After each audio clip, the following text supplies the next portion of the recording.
लोकसभा में विदेशी अंशदान विनियमन संशोधन विधेयक 2026 पर चर्चा को लेकर माहौल गरमाया हुआ है। बता दें कि ये बिल विदेशी अंशदान विनियमन अधिनियम 2010 में संशोधन करेगा, लेकिन चर्चा से पहले ही विपक्ष ने संसद परिसर में जमकर हंगामा किया और केंद्र सरकार पर माइनॉरिटी एनजीओ को टारगेट करने का आरोप लगाया है। इस दौरान विपक्षी दलों के नेताओं ने कहा कि सरकार बहुत जल्दी में इस बिल को ला रही है, जो कि सही नहीं है। अगर हम देखेंगे किस तरह ये सरकार काम कर रही है, तो लगातार ये हर संस्थाओं में नकल करने का काम कर रही है। वह चाहती है कि सरकारी संस्थाएं हो चाहे गैर सरकारी संस्थाएं हो, इनके मन मुताबिक चले। इसीलिए ये अमेंडमेंट बिल लेकर आया जा रहा है। When the FCRA amendment bill was introduced, I had opposed it on the first principles of constitutionalism. The bill is arbitrary, it is mala fide, it is capricious, it does not measure on the touchstone of constitutionality. It offends Article 14, Article 19, Article 21, Article 300A of the Constitution of India, and therefore it needs to be very strongly opposed. हाँ, वो तो जो है FCRA bill एकदम हवड़ा तवड़ी में लाके आ रहे हैं। इतनी जल्दबाजी नहीं करनी चाहिए, क्योंकि इससे बहुत तमाम एनजीओ ट्रस्ट पे फर्क पड़ता है। हालांकि सत्ता पक्ष के नेताओं ने इस बिल को राष्ट्रीय सुरक्षा को मद्देनजर रखते हुए बहुत जरूरी बताया है। सत्ता पक्ष के नेताओं का कहना है कि कई एनजीओ विदेशी फंडिंग से देश विरोधी ताकतों को बढ़ावा देने का काम करते हैं। ये बिल मैं समझता हूँ कि राष्ट्रीय सुरक्षा के लिए बहुत आवश्यक बिल रहा है।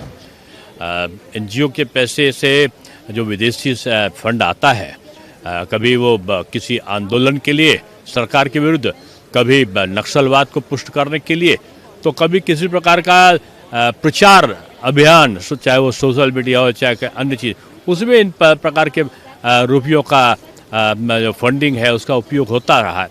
तो ये एक सरकार की राष्ट्रीय सुरक्षा के लिए खतरा सा बन जाता है।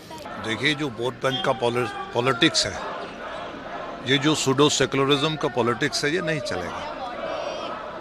देश का नागरिक जो कानून के तहत रह के काम करेगा, उसको नरेंद्र मोदी के भारत में कोई चिंता नहीं है। ये नून के नुक्ते निकालते हैं और माइनॉरिटीज़ को वोट बैंक बनाते हैं। इनका काम है लटकाना, हटकाना। देखिए, जो विपक्षी दल है, जो कांग्रेस है या कम्युनिस्ट पार्टी है, इन लोगों ने एक तरह से देश को गिरवी जो है विदेशियों के हाथ रख दिया था। क्या हालात थे? आज अगर FCRA अमेंडमेंट बिल आ रहा है तो इसमें इनको दर्द क्यों हो रहा है? सीधा सीधे इसका उद्देश्य है राष्ट्रीय सुरक्षा और देश के हितों को के खिलाफ विदेशी धन को दुरुपयोग को रोकना है। ये बिल 25 मार्च 2026 को लोकसभा में पेश किया गया था। इसका उद्देश्य विदेशी फंडिंग की पारदर्शिता और जवाबदेही बढ़ाना बताया जा रहा है। सरकार का तर्क है कि ये बिल विदेशी फंडिंग के दुरुपयोग, खासकर जबरन धर्मांतरण और व्यक्तिगत लाभ के लिए फंड के गलत इस्तेमाल को रोकने के लिए है। पर विपक्ष का तर्क है कि ये कानून अल्पसंख्यकों द्वारा संचालित संस्थाओं और एनजीओ को समाप्त कर देगा।